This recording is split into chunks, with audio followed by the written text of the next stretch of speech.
ठीक, ये सवाल देखिए, दो समान वृत्त यानी उनकी त्रिज्याएं समान है, ओ डैश जिनके केंद्र है, जिनके ओ डैश क्या है, केंद्र है, केंद्र है, बिंदु ए और बी पर एक दूसरे को काटते हैं, ओ डैश दिया है, ए बी दिया है और आपको वृत्त का त्रिज्या निकालना है। तो ये दोनों सेम रेडियस वाले सर्किल हैं, बोला गया दो समान वृत्त, इसका मतलब हो गया इनकी त्रिज्याएं समान होंगी। एक का सेंटर O है और एक का सेंटर O डैश है।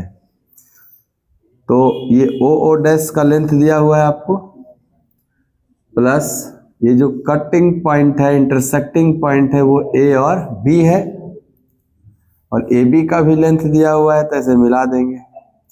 तो त्रिज्याओं को, केंद्रों को मिलाने वाली रेखा इस कॉमन कोड को 90 डिग्री पे बाइसेक्ट करती है, आधा आधा बराबर बराबर भाग में बांटती है।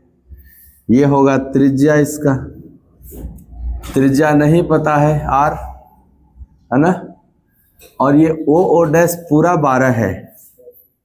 अगर पूरा 12 है तो इक्वली बटेगा 6-6, ये भी तो बटेगा 8-8 बटेगा 16। तो आपको ये पूरा O से लेके O डैश तक 12 है, तो इधर 6 इधर 6, तो यहाँ जो समकोण त्रिभुज बनेगा वो 6, 8 और R वाला बनेगा। तो बेस 6, परपेंडिकुलर 8, तो हाइपोटेनस 10 ना, और जो हाइपोटेनस है वही त्रिज्या है, इसलिए त्रिज्या का मान क सेंटीमीटर, 10 सेंटीमीटर। बहुत सिंपल सवाल, समझते हैं थोड़ा। ये प्रश्न क्या है, त्रिभुज PQR के बिंदु QR से होकर गुजरने वाली वृत्त भुजा PQ और PR पे क्रमशः XY पे प्रतिच्छेद करता है। यानी एक ट्रायंगल है PQR और बिंदु Q और R से होकर गुजरने वाली वृत्त भुजा PQ तथा PR को क्रमशः बिंदु XY पे प्रतिच्छेद करती है, काटती है। तो Q से गुजरने वाला वृत्त भुजा PQ को कैसा होगा, ऐसा कुछ होगा क्या? और दूसरा R से गुजरने वाला वृत्त PR को Y पर, R से गुजरने वाला वृत्त PR को Y पर, ऐसे PQ को X पर और PR को Y पर प्रतिच्छेद करती है, और PQ बराबर PR दिया हुआ है, ये वाला इसके बराबर दिया हुआ है। अच्छा, इस सर्किल के बारे में पूछा है आपस में कैसा है? नहीं। तो पूछ रहा है कि बताइए एंगल PRQ, ये वाला एंगल प्लस एंगल QXY, ऐसे मिलाना होगा, ये वाला कितना है जोड़ करके। फिगर सही है, फिगर क्वेश्चन, एक ही वृत्त है, गुजरने वाली एक वृत्त। ओ, तब तो ये फिगर सही नहीं ना है, एक ही वृत्त बताना है, बनाना है ना। तब तो ठीक है, एक वृत्त तो गुजरेगा ही। देखिए ये PQR है, Q और R से गुजरने वाला वृत्त ऐसे रहा होगा, ऐसे कुछ, R से भी गुजरेगा और Q से। यहाँ पॉइंट क्या है, X, और यहाँ पॉइंट है Y। एंगल R और इसको मिलाना है ऐसे, ये बनेगा आपका एंगल QXY। ये दोनों जोड़ के बताना है कितना होगा। दिया हुआ है कि जो PQ है वो PR के बराबर है। आइसोसेलेस ट्रायंगल है, कहने का मतलब है, आइसोसेलेस होने का मतलब है ये वाला कोण इसके बराबर होगा, दोनों भुजाएं बराबर तो दोनों कोण बराबर। आपको इन दोनों का जोड़ बताना है। एक बात बताओ जरा, ये जो QXYR है, क्या यह एक साइक्लिक क्वाड्रिलेटरल बन रहा है? QXYR क्या एक चक्रीय चतुर्भुज बन रहा है? तो चक्रीय चतुर्भुज के आमने सामने के कोणों का योग क्या होता है? 180 होता है। तो ये जो थीटा है, इन्हीं दोनों को पूछा है, इसका जोड़ और इसका जोड़ क्या होगा? तो जोड़ पूछा है तो आंसर क्या होगा? क्योंकि यहाँ बनने वाला चतुर्भुज कैसा बन रहा है? चक्रीय, और चक्रीय चतुर्भुज के आमने सामने के कोणों का योग हमेशा 180 होता है। 180 इसका निकालना नहीं है कुछ। करें, एक वृत्त की दो जीवाएं हैं AB और CD, आगे बढ़ाने पे P पे मिलेगी। इसका मतलब वृत्त के अंदर नहीं है, वृत्त के बाहर है। यह है AB और यह है CD। आगे बढ़ाने पे जिस पॉइंट पे मिली है उसका नाम है P। एक ठो था AB और एक ठो था CD। अब कह रहा है कि AB 6.3 है, ये दिया है 6.3, BP 4.5, CD 3.6, तो PD क्या होगा? यही ना। तो अब ये जीवा जब बाहर एक दूसरे को काटते थे तो कॉट सेगमेंट थ्योरम याद है, PA इंटू PB बराबर PC इंटू PD, वही लगा दीजिए, PA इंटू PB बराबर PC इंटू PD। PA कितना है? जोड़ना पड़ेगा, 10.8।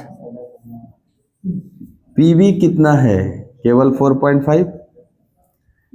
PC पूरा जोड़ना पड़ेगा, 3.6 प्लस x इंटू PD को हमने मान लिया है x, क्योंकि PD ही निकालना था। अब आप देखिए जरा ध्यान से, इनको सॉल्व करेंगे, इनको तो क्वाड्रेटिक इक्वेशन बनने लगेगा। इसलिए अब यहाँ से आप बाई ऑप्शन उठा लीजिए, यहाँ से आप ऑप्शन का हेल्प ले लीजिए कि x का कौन सा मान इन चार ऑप्शन में से रखें ताकि सेटिस्फाइड हो जाए। आपको ये 3.6 है, इधर देखते हैं कौन सा, 36 में 8 है, 45 है, कोई भी ऑप्शन लेके देखो कौन सा लेना है। अगर 5.4 लेते हैं, यहाँ 5.4 और यहाँ 5.4 ऐड होगा तो 9, 9 गुणे 54, क्या ये भी 54 और 9 ही है? हो गया, पहला ही ऑप्शन सेटिस्फाइड कर दिया। देखो 5.4 रखेंगे ना तो 5.4 इसमें ऐड होके क्या होगा? 9, तो 9 गुणे 54 दिख रहा है। अगर इसका 2 इसको दे दूं तो 9 हो जाएगा, यहाँ 54 ही तो बचेगा। तो भाई ऑप्शन कौन सा ऑप्शन हो जाएगा? ऑप्शन ए, x बराबर 5.4, और x ही निकलना है। अगर आइए इसको समझते हैं। AB और CD वृत्त की दो समानांतर जीवा है और CD को बोला है AB का डबल। AB 6 सेंटीमीटर है तो CD 2 इंटू 6 मतलब 12 हो गया ना। तो ऐसे बनाना है, सेंटर के एक ही साइड रखना है दोनों, ये सेंटर है, एक यहाँ है तो एक नीचे है, और दोनों में रिलेशन है, ये निचवा वाला 6 सेंटीमीटर है, ऊपरा वाला 12 सेंटीमीटर है ना, डबल है ना। ऊपर वाले का नाम CD है और इसका नाम AB है। AB 6 सेंटीमीटर, CD AB का डबल, AB का डबल मतलब 12 हो गया। कह रहा है कि दोनों एक ही ओर है, केंद्र के हम लोग एक ही साइड रखे हैं, उनके बीच की दूरी CD का 1/4 है। CD ये है ना, इसका 1/4 यही दूरी है। तो आपको 12 का 1/4 कर लेंगे हम लोग तो 3 सेंटीमीटर आ जाएगा, यानी ये डिस्टेंस कितना है? 3। रेडियस पूछा है आपसे, त्रिज्या कितना है? बहुत आसान सवाल है। अगर हम लोग सेंटर से इसको मिला के ऐसे खींच दें तो ये लंब और समद्विभाजक हो जाएगा। इसको भी बराबर बराबर भाग में बांट देगा और इसको भी बराबर बराबर भाग में बांट देगा, और इसको मिलाइएगा तो ये रेडियस कहलाएगा और इसको मिलाइएगा तो ये भी रेडियस ही कहलाएगा। ये जो 6 है ये 3 3 में बटेगा और ये जो 12 है वो 6 6 में बटेगा। तो ध्यान से देखिए, ये वाला डिस्टेंस हमको नहीं पता है, केवल यही ना पता है 3। तो ये डिस्टेंस अगर हम कुछ ले लेते हैं x, तो आप एक बार ऊपर वाला राइट एंगल ट्रायंगल में देखिए, क्या r स्क्वायर बराबर x स्क्वायर प्लस 6 स्क्वायर बनेगा। एक बार नीचे वाला राइट एंगल ट्रायंगल को देखिए, r स्क्वायर बराबर x प्लस 3 का होल स्क्वायर प्लस 3 स्क्वायर बनेगा, है ना। हमको तो निकालना है रेडियस का मान। अच्छा, ये दोनों इक्वेशन से लेफ्ट साइड बराबर है तो राइट साइड भी बराबर होगा। तो ये आप कहेंगे x स्क्वायर प्लस 6 का स्क्वायर 36 बराबर होगा x प्लस 3। x प्लस 3 का होल स्क्वायर ब्रेक कर लेंगे हम, तो x square plus 6x plus 9, और ये भी 3 का स्क्वायर है तो 9। आपको x स्क्वायर कटेगा और 36 में से 18 घटेगा, x बराबर 3 आएगा। ये आंसर नहीं है, आपको r निकालना है। तो जब कोई इक्वेशन चाहे इसमें डाल दीजिए, r निकल जाएगा। x के जगह जब हम यहाँ 3 रखेंगे यहाँ पे, इक्वेशन बनेगा r स्क्वायर बराबर 3 स्क्वायर प्लस 6 स्क्वायर। तो 36 और 9 45, तो r बराबर 3√5। 45 का वर्गमूल क्या हो जाएगा 3√5। इसका रेडियस कितना था 3√5, ए ऑप्शन था। 10 सेंटीमीटर और 8 सेंटीमीटर त्रिज्या वाले रेडियस है आपका, रेडियस वाले दो वृत्त P और Q बिंदु पर एक दूसरे को प्रतिच्छेद करते हैं। रेडियस अलग अलग है तो वृत्त का साइज भी अलग अलग होगा, एक छोटा होगा एक बड़ा होगा आपका। ये जो कट कर रहे हैं एक दूसरे को, वो पॉइंट कौन सा है P और Q। अब आपको PQ दिया है 12, यानी ये कॉमन कॉर्ड का काम करेगा। PQ दोनों में रहेगा। ये वृत्त के केंद्रों के बीच की दूरी x है, यानी इसका सेंटर और इसके सेंटर का बीच का दूरी दिया है x, ये पूरा x है। यहाँ पे रेडियस जो था बड़े वाले का वो है 10 और जो छोटे वाले का रेडियस है वो 8। और आप कहते हैं कि जो सेंटर को मिलाने पे जीवा को परपेंडिकुलर बाइसेक्ट करता है, ये आधा आधा बटेगा। ये अब आधा आधा नहीं होगा क्योंकि साइज अलग अलग हो गया। पिछले क्वेश्चन में समान सर्किल था, इसीलिए ये दोनों भी आधा आधा बट गया था। चलिए, आपको ये दिया हुआ है कि दोनों सेंटर के बीच का दूरी क्या है x, यहां से लेके यहां तक x है, और जीवा का लंबाई नहीं दिया है, नहीं दिया है, बस खाली दोनों रेडियस दिया है। और PQ ये 6 6 होगा, दिया है ना, ये 6 6 है। ध्यान से देखिए, तो इधर वाला जो राइट एंगल ट्रायंगल है इसमें 10 6 ये 8 होगा, और इधर वाला देखिए 8 6, तो ये हाइपोटेनस 8 है, परपेंडिकुलर 6 है, तो ये जो बेस होगा वो आपको निकालना पड़ेगा। कैसे, देखो ध्यान से, ये जो साइड है वो 3:4 में है, तो जब बेस होगा वो आपको 4 का स्क्वायर 16 माइनस 3 का स्क्वायर 9, 16 में से 9 गया 7, तो ये 2√7 आएगा। ये समकोण त्रिभुज में बेस निकालना है आपको, तो आप कहोगे ना कर्ण स्क्वायर 64 माइनस लंब स्क्वायर 36, 64 में 36 घटाएंगे 28, और 28 का वर्गमूल 4 बाहर निकल जाएगा, 2√7 हो जाएगा। तो क्या सेंटर के बीच की दूरी 8 प्लस 2√7 आया।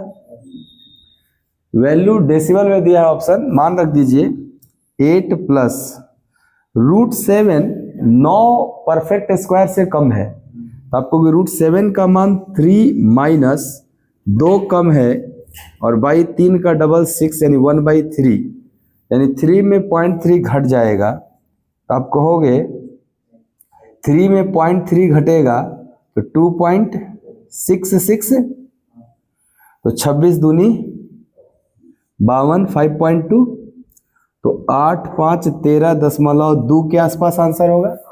हम कौन सा लगाएंगे? सी ऑप्शन लगाएंगे, 13.3। ये देखो ध्यान से, ये 1/3 है 0.3, तो 3 में से 0.3 जाएगा, 2.7 भी कह सकते हो। तो 27 दूनी क्या होने लगा? 54, तो आपको 13.4 दिखाई देगा।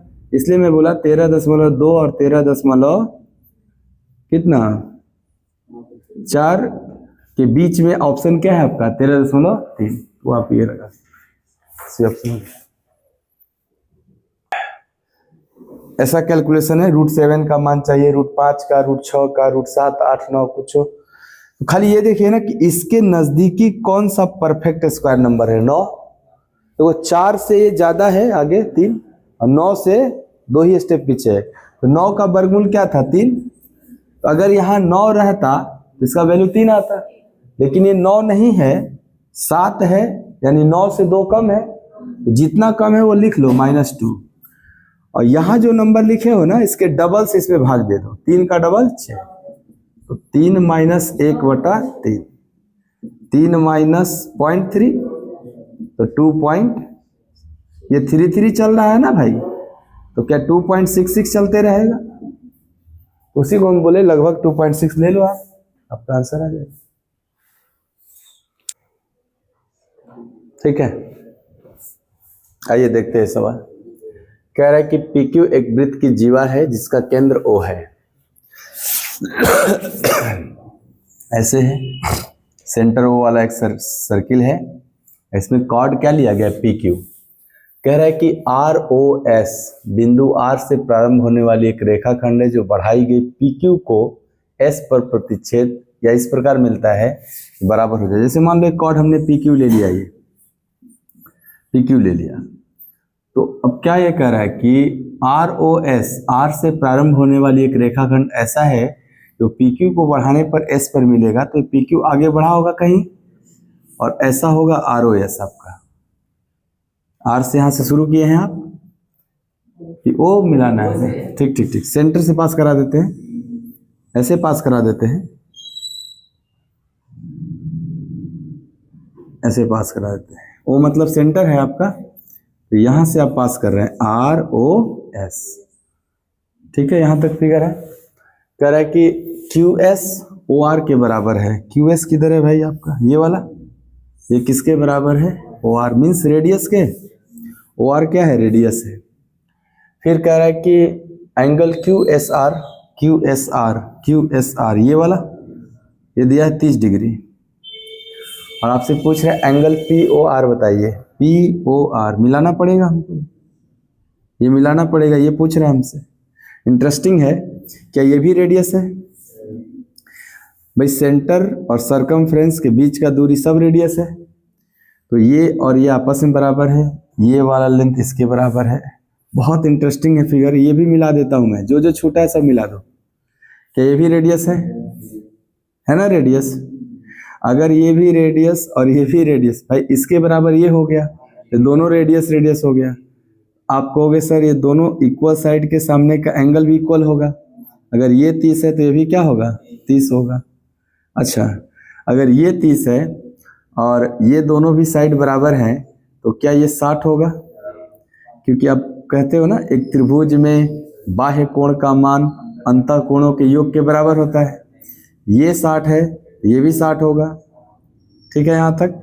ये बीच में जो बचा वो भी 60 होगा, है ना?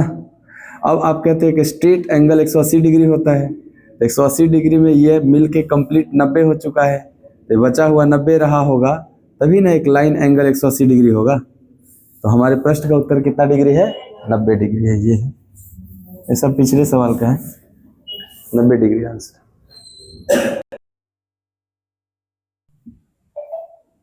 समझते हैं सवाल।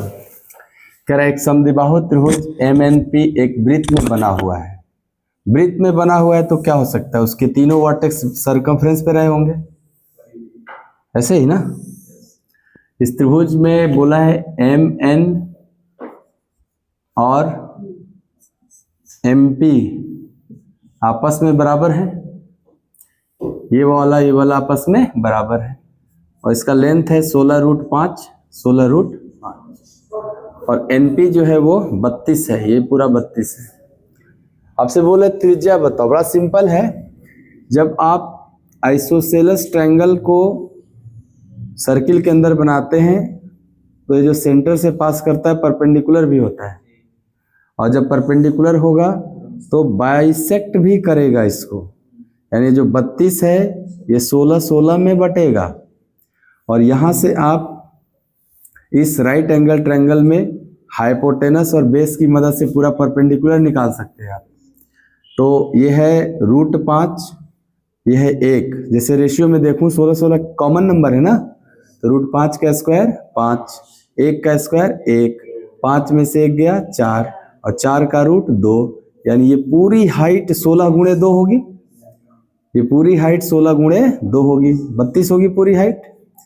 लेकिन हमको तो सर रेडियस चाहिए, तो क्या ये वाला लेंथ चाहिए आपको, केवल ये वाला ऊपर वाला, यही रेडियस है आपका। तो थोड़ा सा समझिए कि ये जो R है ना, और ये जो ये नीचे वाला है, ये आपस में इस पॉइंट से किस रेशियो में डिवाइड होंगे? वो तो तब होता था जब ये सेंट्रॉइड होता था। तो क्या ये सेंट्रॉइड है? नहीं है सेंट्रॉइड। अच्छा, सेंट्रॉइड से कौन सी लाइन पास करती है? माध्यिका। तो माध्यिका तो है ही ये, क्योंकि सामने वाली साइड को 2 बराबर भाग में बांटने का मतलब हो गया ये माध्यिका है। तो ये जो सर्किल का सेंटर है, क्या वो हमारे ट्रायंगल का सेंट्रॉइड ही है? अगर है तो ये वाला R और ये वाला R, ये R तो नहीं बोल सकते, इन सर्किल का बन जाता है हालांकि इन रेडियस, तो R/R 2:1 होता है। तो आप कहेंगे अगर 2:1 होता है तब तो ये 3 यूनिट का मान 32 होगा, और 2 यूनिट का मान 64/3, 64/3, 21×3 = 63 होगा। तो नहीं है ऐसा ना। अच्छा कोई बात नहीं, कोई है ऐसा ऑप्शन? हाँ, तो नहीं है आपके पास। तो एक बात और है हमारे पास कि इसका जो R है, क्या ये R सर्कम रेडियस वाला R है? और सर्कम रेडियस R बराबर एक जनरल फॉर्मूला था, गुड, ABC/4 डेल था। आप इसको लगा लीजिए, ये किसी भी ट्रायंगल के लिए लागू है। अब ABC क्या है आपका? आप कहोगे सर ये तीनों साइड लेना पड़ेगा, 16√5 गुणे 16√5 गुणे 32, तीसरा साइड 32 है पूरा, बाई 4 इंटू ट्रायंगल एरिया। अब एरिया आप ध्यान से देखो, किसी भी ट्रायंगल का area half base into height होता है, तो हाफ बेस पूरा 32 लिए हैं, तो हाइट भी तो 32 से निकल गया। सही है ना? ऐसे रखो। अब देखो इसमें कुछ कॉमन नंबर, ये 32 कट जाएगा, ये 16 से 16 कट जाएगा, 4 से तो बचा 4√5 गुणे √5, तो आंसर होगा 4×5 = 20 सेंटीमीटर, यानी इसका रेडियस कितना रहा होगा? 20 सेंटीमीटर। तो ये हाइट आपको काम देगा, ऐसा नहीं कि नहीं काम देगा, एरिया निकालने में काम देगा। 20 सेंटीमीटर ये है ना, ये ऑप्शन हो जाएगा आपका 20 सेंटीमीटर।